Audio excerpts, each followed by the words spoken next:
भारत में आए थे, उनके शिलालेख पर जो वहां पर मिले 3 शिलालेख, इसको बेहिस्तून, नक्शे रुस्तम और पर्सिपोलिस कहते हैं, उस पर लिखा हुआ है प्रमाण है कि वो लोग भारत में आए थे। उस जमाने में 3 इलाकों के नाम है उस शिलालेख पर। एक है सिंधु घाटी, उनको कहा है हिदू, और दूसरा सतलज घाटी, उसको उन्होंने कहा है शतगु, और दूसरा गांधार का इलाका, उसको उन्होंने कहा है गदर। ये पहला प्रमाण है दुनिया के इतिहास में किसी ने भारत के बारे में पहली बार लिखा है, और वो भी शिलालेख में लिखा है। ये पहला प्रमाण है। इसलिए सुप्रीम कोर्ट कहती है कि हिंदू ज्योग्राफिकल नाम है। ये बात ध्यान रखनी होगी, ये सांस्कृतिक नेम है जी। ये सांस्कृतिक नाम है। अब सवाल पैदा होता है कि उसके बाद के अंदर, उसके बाद में हमारे देश में कौन आता है? सिकंदर आता है। सिकंदर के भी प्रमाण मिले हैं, उन लोगों ने लिखा है, उन लोगों ने लिखा है। और सिकंदर का ही सेना करता था सेल्यूकस, उसका राजदूत था मेगस्थनीस, उसने भी किताब लिखा इंडिका, उसके अंदर भी लिखा हुआ। उसके बाद में आप देखेंगे भारत के अंदर तो आते हैं आपके इंडो ग्रीक लोग, इसके बाद शक लोग आते हैं, इसके बाद पहलम लोग आते हैं, इसके बाद में कुषाण लोग आते हैं, इसके बाद के अंदर हूण लोग आते हैं, इसके बाद तुर्क लोग आते हैं, इसके बाद अरब और मुगल लोग आते हैं, इसके बाद अंग्रेज लोग आते हैं। तो अंग्रेज लोग तो चले गए, दूसरे लोग यहां मौजूद हैं। ये बात ध्यान रखनी होगी। तो हम पीड़ित किससे हैं? किससे है पीड़ित? हम उन लोगों से पीड़ित हैं जो इंसान को गैर बराबरी के आधार पर स्वीकार करता है, और आदिवासी बराबरी के आधार पर स्वीकार करता है। आदिवासी संगठनों के अंदर गुटबाजी होती है, आदिवासी संगठन टूट जाते हैं, वो गैर बराबरी के आधार पर किसी को ऊंचा किया जाता है, किसी को नीचा किया जाता है, तब संगठन टूटता है। अध्यक्ष की कही हुई बात सभी लोग स्वीकार नहीं करते, क्योंकि वो क्या समझते हैं? अध्यक्ष ऊंचा हो जाएगा, मैं नीचा हो जाऊंगा। ऐसा होता है कि नहीं होता है? ये बात ध्यान रखनी होगी। इसलिए हम लोगों ने आदिवासी जो परिवार का जो कंसेप्ट बनाया, उसमें सभी लोग बराबर, सभी लोग बराबर, कोई छोटा नहीं, कोई बड़ा नहीं। ये कंसेप्ट बनाया, इस वजह से हमको सफलता मिली, अनुशासन कायम हुआ। तो आप लोगों से भी मेरा अनुरोध है कि उसी कंसेप्ट को हमें पकड़ना पड़ेगा, जयस को उसी तरीके से रीजनरेट करना होगा, पुनर्विकसित करना होगा। ये मैं कहना चाहता हूं, इसके लिए बात सुनाई आपको। अब दूसरी बात, वो लोग कैसे काम करते हैं? एक आदमी ऊंचा है, इसके नीचे दूसरा थोड़ा नीचा है, इसके नीचे तीसरा नीचा है, और इसके नीचे एक और नीचा है। ऐसा हम लोगों को ऐसी व्यवस्था नहीं बनानी है, हमको ऐसी व्यवस्था बनानी है, सभी लोग बराबर। ये बात आप लोग ख्याल रखेंगे, ऐसा मैं आशा अपेक्षा करता हूं।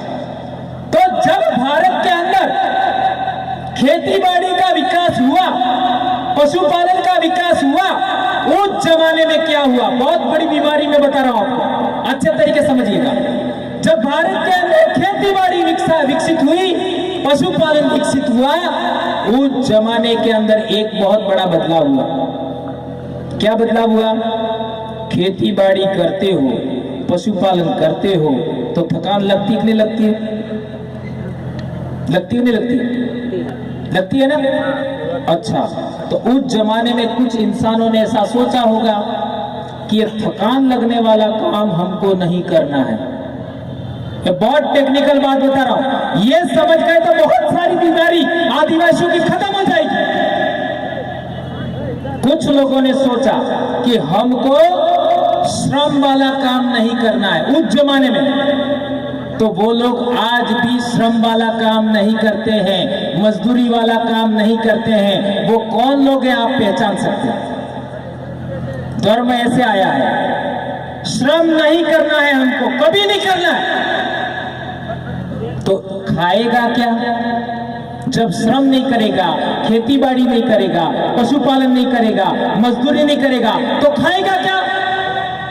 इसके लिए उन्होंने एक व्यवस्था बनाई। क्या व्यवस्था बनाई? कि सबसे श्रेष्ठ मैं हूं और मैं ईश्वर का दूत हूं, ईश्वर से मेरी डायरेक्ट बात होती है। इस तरीके से इस धरती पर धर्म आए। ये पूरी दुनिया में हुआ है, केवल भारत में नहीं हुआ, यह पूरी दुनिया में हुआ। उसने झूठ बोला। क्या झूठ बोला? मेरा ईश्वर से डायरेक्ट बात होता है, मैं उसका दूत हूं, मैं सर्वश्रेष्ठ हूं। ये बात उसने अपने आप को घोषित किया, वो बात झूठी थी।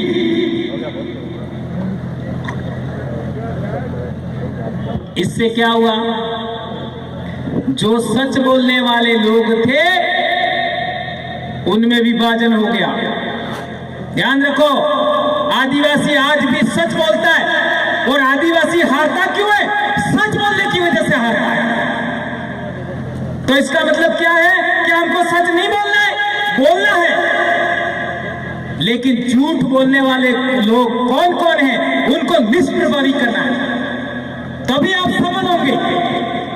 ये बात समझना है। तो झूठ बोलने वाले लोगों ने धर्म का विकास किया, ये बात ध्यान रखनी होगी। फिर क्या हुआ? सच बोलने वाले लोग थे, उनके अंदर विभाजन हो गया। और सच बोलने वाले लोगों में विभाजन होने के बाद उन लोगों ने जो उनके समर्थक बन गए, उनको उन्होंने दूसरे नंबर पे रखा। ध्यान रखो, पहले नंबर पे नहीं रखा, दूसरे, तीसरे, चौथे नंबर पे रखा। इस तरीके से हमारे देश के अंदर वर्ण व्यवस्था और जाति व्यवस्था आई। और धर्म, जाति व्यवस्था और वर्ण व्यवस्था के बगैर धर्म नहीं है। और आदिवासी जाति व्यवस्था और वर्ण व्यवस्था में नहीं आता। यह हमारे 8वीं की किताब में पढ़ाया जाता है। जो वर्ण बाह्य है, जो जाति बाह्य है, उसको आदिवासी कहते हैं। और हम लोग क्या करते हैं? हम लोग भी वर्ण बाह्य स्वीकारते नहीं अपने आप को, हम भी जाति बाह्य अपने आप को स्वीकारते नहीं है। वर्ण बाह्य होने के लिए, आपका वर्ण को मानने के लिए, जाति को मानने के लिए ऊंच नीच जरूरी है। ध्यान रखो, बहुत इंपॉर्टेंट बात कह रहा हूं। ये वर्ण व्यवस्था और जाति व्यवस्था हमारे पूर्वजों की देन नहीं है, उनकी है, जो धर्म को मानते हैं। तो वर्ण और जाति के लिए क्या जरूरी है? ऊंच नीच जरूरी है। कोई ऊंचा है, कोई नीचा है। छुआछूत जरूरी है। इसका बनाया हुआ खाना खाना है, इसका बनाया हुआ खाना नहीं खाना है। इसके साथ शादी करनी है, इसके साथ शादी नहीं करनी है। ये ऊंचा है, ये नीचा है, उसका हाथ का पानी नहीं पीना है। ये जाति व्यवस्था और वर्ण व्यवस्था का जहर है।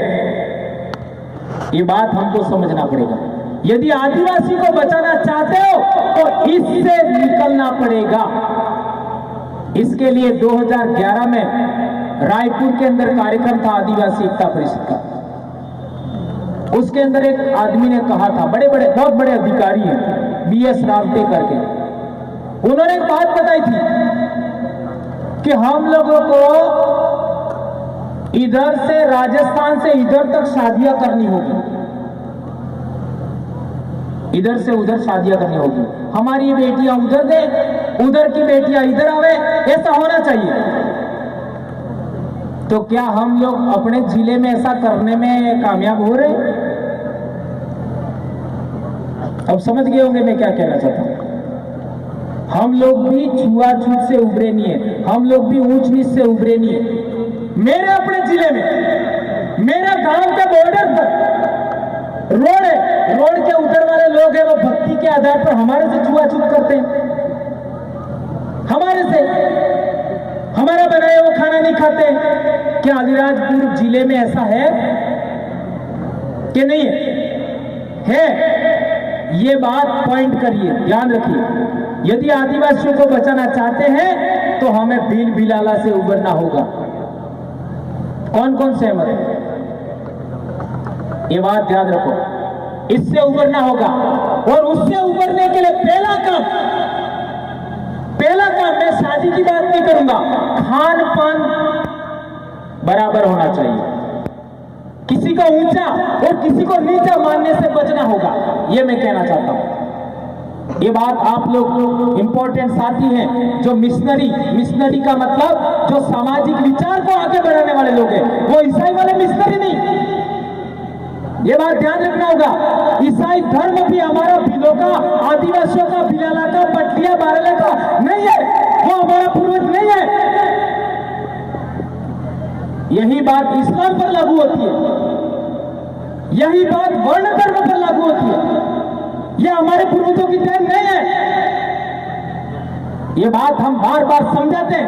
आज कुशलगढ़, रतलाम, झाबुआ, हमारा खेरवाड़ा, हमारा पड़ोस में अरवली और आपका क्या कहते हैं उदयपुर, साबरकांठा जिले के अंदर बहुत सारे आदिवासी भाई कन्वर्टेड हो गए थे, वो भी वापस अपने घर में आ रहे हैं। आज की तारीख में आदिवासी संस्कृति को एक्सेप्ट करिए, ये आपको करना होगा, सबको करना होगा, ये कहना चाहता हूं। ये बात ध्यान रखना होगा। धार्मिक कट्टरता से बचना होगा। धर्म हमारा नहीं है तो क्या धर्म की जो बातें हैं उससे हमारे समाज को बचाने के लिए क्या करना होगा? तो हमें कहना होगा ये जो आदिवासी शब्द है वही धर्म है हमारा, वही धर्म का नाम है, ये हमको स्वीकार करना होगा।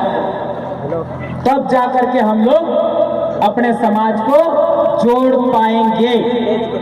एक बात और, राजनीतिक बातें बार बार आती हैं, इसके विषय में मैं एक ही लाइन कहना चाहूंगा कि राजनीति का भी विकल्प होना चाहिए। जब तक विकल्प नहीं होगा लोग बटे हुए रहेंगे। जिस तरीके से जयस और आदिवासी परिवार को संगठन नहीं है, ये संगठन का विकल्प दिया तो समाज इकट्ठा हुआ। इसी तरीके से हमको विकल्प पैदा करने होंगे। ये बात आप लोगों के बीच में मैं कहना चाहता हूं। एक इंपॉर्टेंट बात,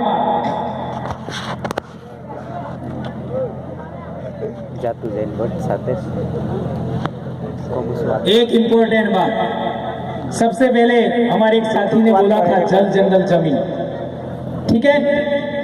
तो पहले जमाने में इतिहास हम पढ़ते हैं तो लोग किला बना के रहते थे। अलीराजपुर में भी किला होगा, है ना? किला बना के रहते थे।